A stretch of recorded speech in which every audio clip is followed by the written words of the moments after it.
Oh my goodness. Oh my goodness. Oh my goodness. AFC, Bills, Chiefs. Chiefs win. Is there really a surprise? NFC, Eagles, Commanders. Oh man, what a game. Listen, the recap, Royal Rumble preview, and everything else that we need to talk about, all this and so much more. It's the Nate Russell Experience. Let's I'm trying to, because it's been a while, but let's go.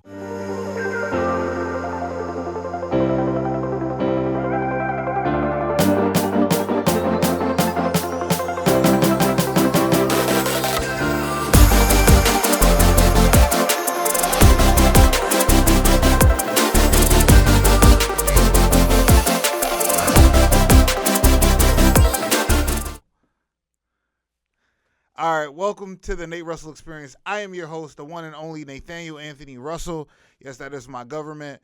And it has been a minute. It's been a while, but we are back with consistent content, consistent episodes to help you better navigate through your very grueling and sometimes very cumbersome days. So, let's get into it. Let's kick it off.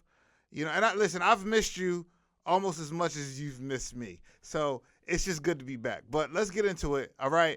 AFC title game, NFC title game. We have the Eagles winning in the NFC title game and the Chiefs winning in the AFC title game. That is your Super Bowl matchup in 2 weeks, ladies and gentlemen. The rematch from a few years ago where the Eagles took on the Chiefs and the Chiefs won the game. But let's recap the games first. All right, let's start in NFC. That was the first game. Here we were, the Eagles, with literally the best player in the league the entire season, Saquon Barkley. He's not going to win MVP. He's probably going to go to Lamar Jackson. But Saquon. Yes, Saquon Barkley, who went to the Pennsylvania State University. We are. God darn it, we are. All right? And Saquon, 3 touchdowns, over 150 yards rushing. I mean, what more do you want? Eagles came out. They definitely put hung a 50-piece on the Commanders, but the Commanders did not go away easily. The game was a lot closer than what the score, what the final score was. Okay, so big ups to Dan Quinn, big ups to Jaden Daniels, who, listen, he has set the bar. Jaden Daniels has set the bar for rookie quarterbacks in the NFL. When you talk about great rookie campaigns, you want to talk about the Russell Wilsons, the Justin Herberts, the Joe Burrows, the Lamar Jacksons. We've seen so many exceptionally amazing rookie quarterbacks, but none, even C.J. Stroud 2 years ago, we've never seen a rookie quarterback lead his team to a conference title game. It's only up from here, Jaden Daniels. It is only up from here. Now, and they got some great ownership now. Josh Harris in that group, Magic Johnson, they know, listen, they are going to get out the way and let the professionals put a winning team together. So, turnovers are what makes you lose the game every time. The Commanders, unfortunately, had some costly turnovers, and all the Eagles did was they capitalized. That's what you do. You capitalize on turnovers. The crowd was, I know it was freezing in Philly, but the crowd was smoking hot. All right? It was smoking hot. Listen, at the post-game theatrics by the Philadelphia fan base, oh my goodness, it was amazing. What a sight to behold. But I want to talk about the Eagles, right? Where was all that talk about Jalen Hurts and Nick Sirianni couldn't get on the same page? They were training camp at the beginning of the season because nobody's talking about that anymore because the Eagles have looked like either 1A or 1B, even 1C, because the Lions and the Vikings had very, very good seasons as well. But Eagles are right there, dominating the division. Listen, if the Eagles' path to success is to give the ball to that man, Saquon Barkley. Literally, first offensive play of the game for the Eagles, rather, This cat, 60-plus yarder, takes it to the house. And that's what you do. Now, there's a few things I want to highlight in this game that I thought were very paramount. If you all know, recently, there was footage of A.J. Brown reading a book on the Philadelphia Eagles sideline. That was not the case because Jalen Hurts got A.J. Brown involved in the passing game, got Devontae Smith involved in the passing game. Even Jalen Hurts and A.J. Brown even linked up for a touchdown. And I thought that was really, really monumental because the offensive scheme has been based around Saquon Barkley. And who can blame him? I mean, who can blame him? 2,000 yards rushing plus over 2,000 yards rushing. I mean, literally monster of a season. But for momentum purposes, I thought that was great because now, listen, Philly, open up the playbook because you're going to have to blow out that man Mahomes. You're going to have to blow out the Chiefs to win the game. Now, the Commanders, we're absolutely aware of the very popular play in NFL called the tush push.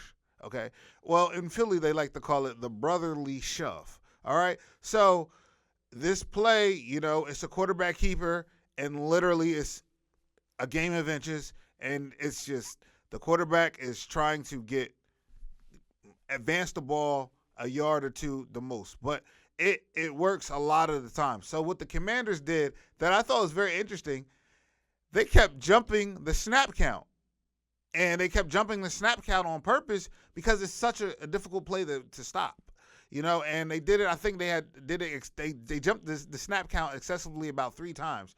And then the refs gave them a warning, and then they did it again. And the ref said, all right, now listen, if you do it again, we're going to just give Philly the touchdown.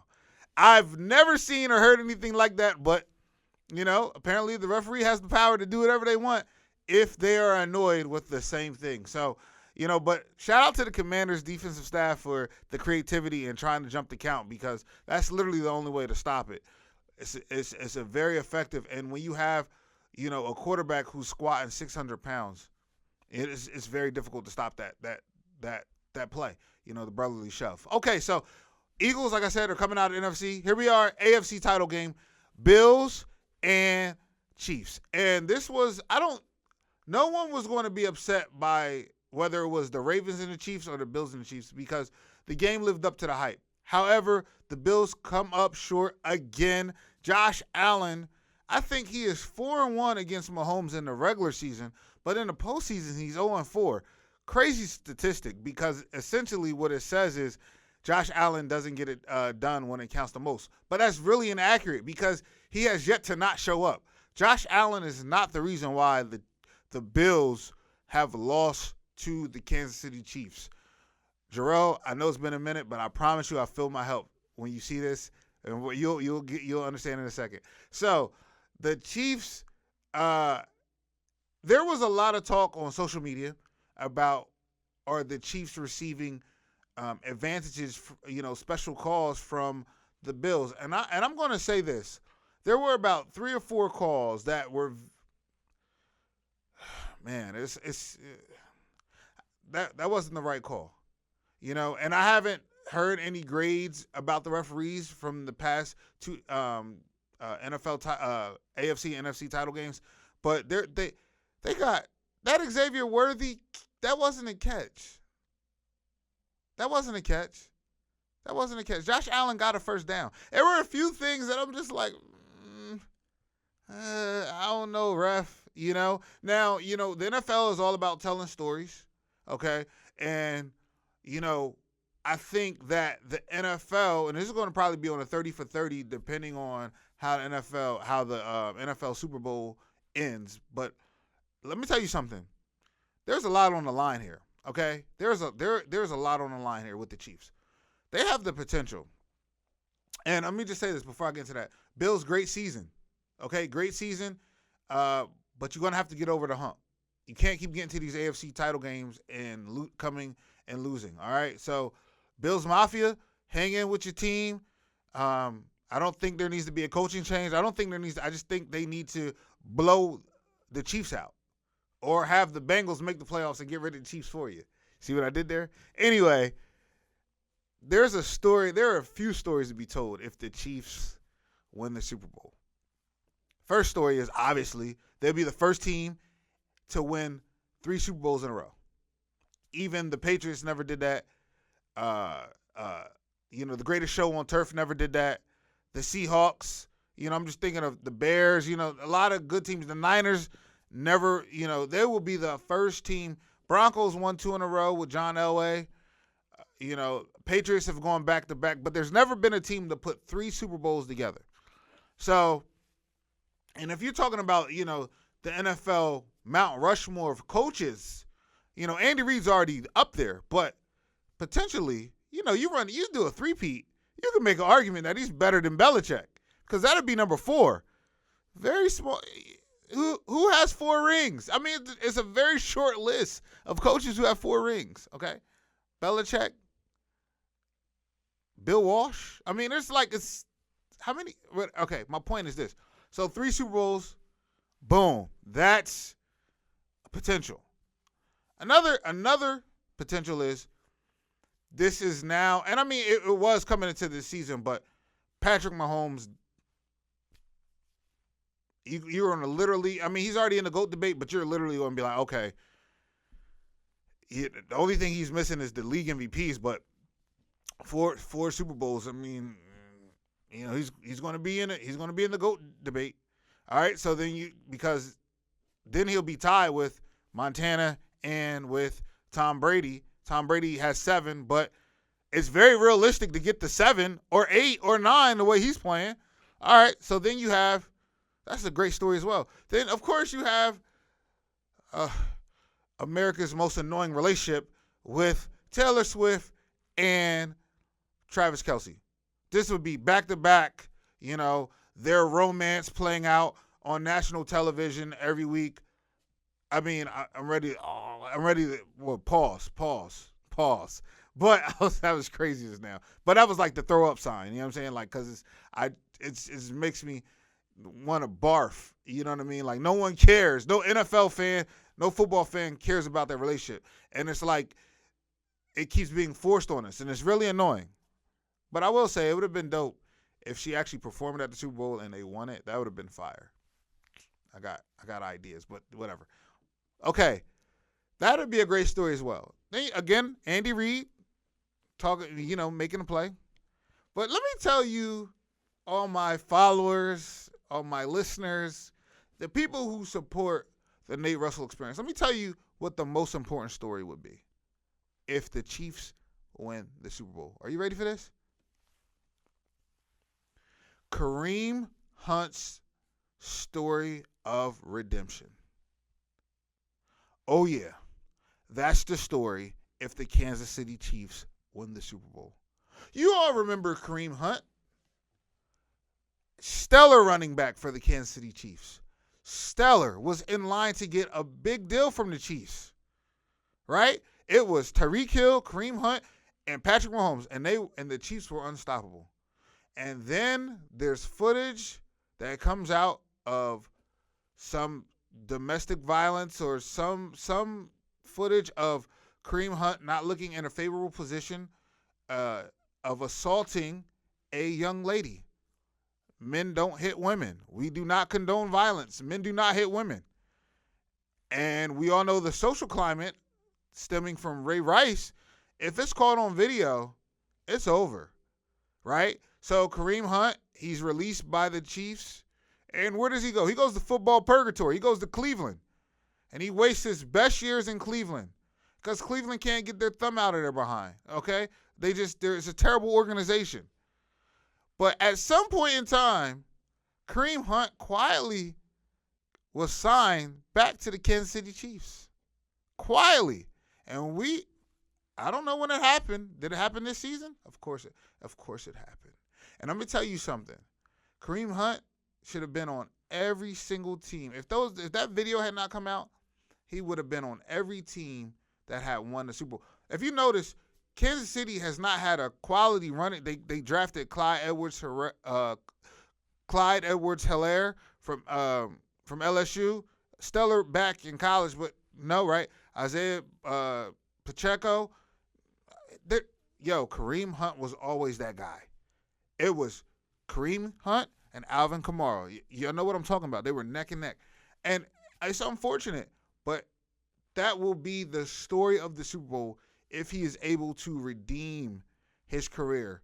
And shout out for Andy Reid for bringing him back and not giving up, because people make mistakes and everyone needs a second chance. So, listen, we got the Eagles. We got Kansas City. I don't have any stake in the game, but I'm going to watch the entire game.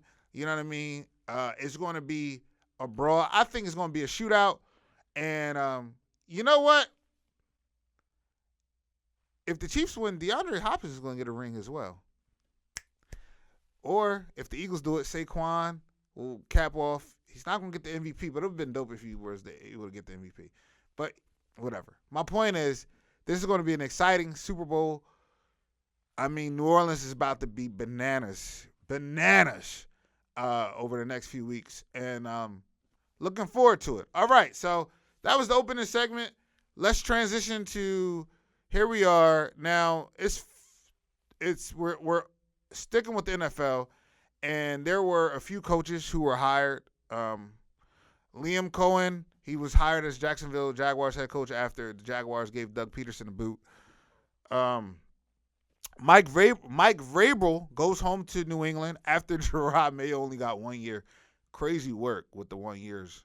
Okay. Aaron Glenn goes back home to the Jets. All right. But there are two specific hires that I want to talk about. Brian Schottenheimer to the Cowboys and Pete Carroll to the Las Vegas Raiders. Now, here's the thing about the Cowboys. I'm not going to kick you while you're down. But Brian Schottenheimer is going to be Jason Garrett 2.0. And there's nothing wrong with that. There's nothing wrong with that, because you're going to win a lot of games. You're going to win a lot of games. But you're probably not going to get out of the divisional round. So, all the best wishes to the Cowboys. But, I mean, Commanders aren't going anywhere, and the Eagles are in the Super Bowl. So, and I get it. You couldn't figure out a deal with McCarthy, and, for whatever reason, well, we already know the reason. Deion wasn't going there. So, Brian Schottenheimer, okay, best of luck, my guy. But let's talk about the Las Vegas Raiders with Pete Carroll. Pete Carroll, one of the few head coaches. I mean, it's a short list. Short list. I'm talking, listen, very, very creme de la creme coaches to win a national title or multiple national titles and a Super Bowl. Extremely hard to do. Jim Harbaugh is chasing that dream right now. Okay? Pete Carroll's done it. Pete Carroll knows how to build culture. Pete Carroll knows how to build team unity. He knows he's a great scout for talent. I mean, he literally created the Legion of Boom. But you know what Pete Carroll does the best? Pete Carroll wins. Everywhere he goes, Pete Carroll wins. And, I know, listen, his last season as the Seahawks head coach, they didn't make the playoffs, but they weren't under 500. Pete Carroll wins. And so I'm not sure how long the deal is, but what it screams is, hey, Tom Brady's like, okay, now that I'm part of this ownership group, let's get a guy in here who can set us up for a long term. Let's not the 2 and 3 year, but the 10 to 15 years worth of success. And there's nothing wrong with that. And we love it. And I wish Pete Carroll all the best, him and Russ had some great years. Him and the Legion of Boom, man. Listen, the Seahawks were rocking for a few years, like seriously, So it's going to be interesting to see, what they do come draft time for the NFL. And I'm excited. I'm excited to see, because literally the Raiders are in the NFC. The AFC West. Broncos, Raiders, Chiefs, Chargers. That is, everybody can't make the playoffs. Everybody can't make the playoffs. And the Raiders want to be competitive. Not just right now, but for the long term. So this is very interesting. So that's literally the coaching carousel. All right, I want to take it to let's go to college real quick before we get into some wrestling and then my athlete of the week. All right, so college, the draft is coming up, and you know, essentially on every draft analyst big board, the two best quarterbacks coming out are Cam Ward and Shedeur Sanders. And I'm gonna say this, all right, and this is no knock on either player, all right, and both players are extremely skilled, but I truly believe in order for these two players, these two quarterbacks, to succeed, they have to go to the right destination. Where you are drafted matters. The organization that you are drafted, from the ownership to the general manager to the head coach to the coaching staff listen, it matters. And I do not want to see these amazing athletes get drafted to the Titans, the Browns, Jacksonville. I mean, literally, they're going to have to figure this out. And we already know how instrumental in Shedeur's life that Coach Prime, Deion Sanders, is very instrumental. And I just hope that Cam Ward has the enough, because as amazing as you two were in college, the NFL is another beast. And what separates college, and a lot of people, I mean, fans know this, but for the average, the person who just is turning on is, Penn State versus, Ohio State, or Penn State versus, a mid-major team or whatever, Kent State or somebody like that. What separates that level of athleticism a lot of times is speed, okay? It's speed, okay?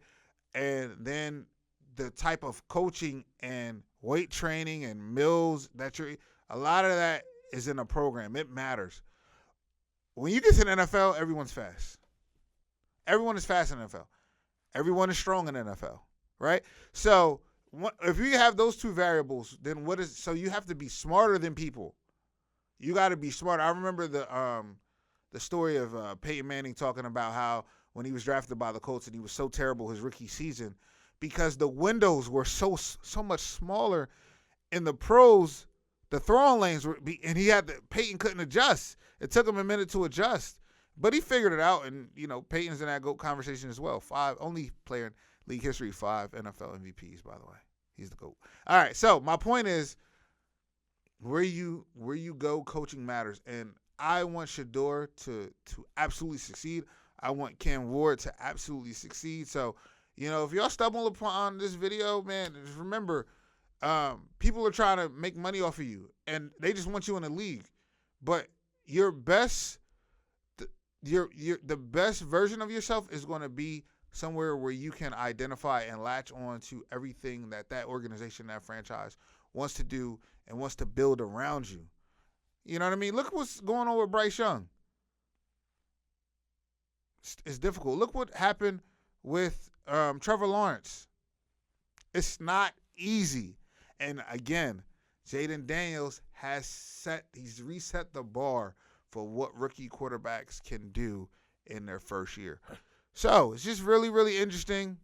And, look forward to seeing what's going to happen moving forward. All right, let's get into a little bit of wrestling because I would be remiss if I didn't talk about wrestling. Listen, it's the Royal Rumble. The Royal Rumble, the second most important pay-per-view of the entire calendar year for the WWE because it is literally it's what sets up WrestleMania. Now, here's the thing. With the Elimination Chamber, that sets up, whoever doesn't pick whatever title, that's what normally sets up the secondary title. And that's the problem when you have two champions, right? Because the Rumble was the end-all, be-all. But whatever, WWE, let's partner. Been saying this for a while now. Let's partner. All right, so you got the Rumble. The Rumble is here, and listen, let's talk about it. Cody Rhodes versus Kevin Owens in a ladder match. I'm here for it. I am absolutely here for it. And not only has Cody had an amazing run in the WWE since he made his return a few years ago, but he's been an amazing champion. He's been a fighting champion. But you know what? He told his story already. Okay? Not only did he tell his story, but he's already finished his story. Where am I going with this? Saturday night's main event last month, Cody comes to the ring with the Winged Eagle. Now, if you all see the skulls with the wings, it was a fire. It was an amazing visual. Jam-packed arena. Kevin Owens has Cody beat. But Cody ends up winning the match. Kevin Owens spike pile drives Cody Rhodes, and then he steals the Winged Eagle title. It doesn't bother Cody because Cody never brought the actual WWE title to the ring. But here's the thing. Kevin's been walking around with that title ever since because he feels like he should be the WWE champion. And not only does he feel like he should be the WWE champion, he has a legitimate ought against Cody Rhodes, against Jey Uso, against Jimmy Uso, against Sami Zayn for all aligning themselves with, even with CM Punk, for aligning themselves with Roman Reigns. God darn it, pull the trigger, and Kevin Owens needs to go over in this match. Oh my goodness. I would mark out like nobody's business if Kevin Owens wins this WWE title. And it's nothing against Cody. But if you really want to do something that makes sense, I'm going for Kevin Owens. I love Cody. Cody's amazing. Cody's all right with me. Cody is all right with me. I see what you did with Brandy, dog. You ain't low. I see what you did, bro. You all right with me, player? All right? Kevin Owens. Pull the trigger, WWE. Pull it. All right? Kevin Owens goes over. All right, so look, let's talk about the Royal Rumble match. And this is literally one of the most star-studded. And I know that term with Rumble matches has been so overused, you know, whether you want to talk about the 1992 Rumble, you want to talk about the 2001 Rumble, the 2002 Rumble, okay? This Rumble is filthy. I ain't going to lie, all right? You got John Cena, who will begin his official farewell tour at the Rumble. Okay, so, okay, I'm not going to tell y'all my pick yet for the Rumble, but let me get into it, okay? John Cena. You got Roman Reigns is back in the Rumble. Wow. CM Punk, who was injured last year at the Rumble. What a calendar year. I tell you, it goes by so quickly.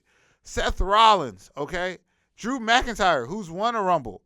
Sami Zayn, Logan Paul, Jey Uso. Main event, Jey Uso, okay? You got Braun Breaker, Rey Mysterio, Chad Gable. I mean, this Rumble is stacked full of talent. And there are about 5 or 6 people, CM Punk, Seth Rollins, John Cena, Roman Reigns, and Jey Uso, Drew McIntyre. About 6 people who could legitimately win this Rumble. Now, let me tell you something right now. I got a surprise entrance for y'all. I don't know if it's going to happen, but what happens if The Rock entered the Rumble? What happens if The Rock entered the Rumble? What happens if The Rock and Roman in a Rumble in a face-off and a stare-down? Is that how we get to Vegas? Is that like I'm interested in knowing how we're going to get there because it's time. All right. So then you have the women's Royal Rumble match, and this is star-studded as well. I mean, Tiffany Stratton and Rhea Ripley both being champions right now is really good because this Rumble is really star-struck as well. You got Bayley, you got Liv Morgan, Bianca Belair, Naomi, Nia Jax, Raquel Rodriguez, and the return of Charlotte Flair. The return of Charlotte Flair. She looks like she got some work done. I ain't trying to be messy. It just looks like she got a little work done. It looks good. You looking good, Charlotte. I know Andrade happy. You looking good, baby. All right, so but it's gonna be interesting. It's gonna be interesting how they book that Rumble. My pick to win that Rumble is Alexa Bliss. Why not? Why not? Hey, we can all dream, can't we? All right, here we go. Then you got DIY versus Motor City Machine Guns, 2 out of 3 falls. 2 out of 3 falls is an old school match. You don't see too many matches like that, especially for the titles. So I don't know who's going to win that, but I love, because we're going to get some wrestling for about 30 minutes in that 2 out of 3 falls match. All right. So it's going to be a star-studded night. I don't know, again, I don't know how it's going to end. However, I'm looking forward to it. Okay, and if I'm the WWE, I'm legit. That first match of the night is Kevin Owens and Cody Rhodes. I mean, why not? Why not? Okay, we want to see it. All right, before I get out of here, a few things I want to just highlight. February is around the corner. That means we're approaching the midway point of the NBA season with All-Star Weekend. They've announced a new All-Star game format. I just want to know your thoughts. I'm gonna save my thoughts to after I watch it, but make sure we liaise in the comments section. All right, make sure we talk about it in the comment section, because we need to figure this out, because the NBA is tired of their employees. But okay, and then the last thing is I woke up the other night about 2:30, 3 o'clock in the morning, and to watch the Women's Australian Open final. And my athlete of the week goes to Madison Keys. She finally makes good and delivers her first major title. And Madison Keys from the Nate Russell Experience, I want you to know that I was watching, and I am so proud of you. And that was amazing to see you do that. All right. So that's it for this episode of Nate Russell Experience. Thank you for tuning in. Listen, we are back. We are in full effect. Love to liaise with you. So make sure you like, share, subscribe, and let's drop a comment. Let me know that you watched it. Tell me what you like, what you didn't like. Let's figure this out. All right. Peace. If you enjoyed this video of the Nate Russell Experience, please be sure to subscribe to the YouTube channel, hit the notification bell, and make sure you like all of your favorite videos.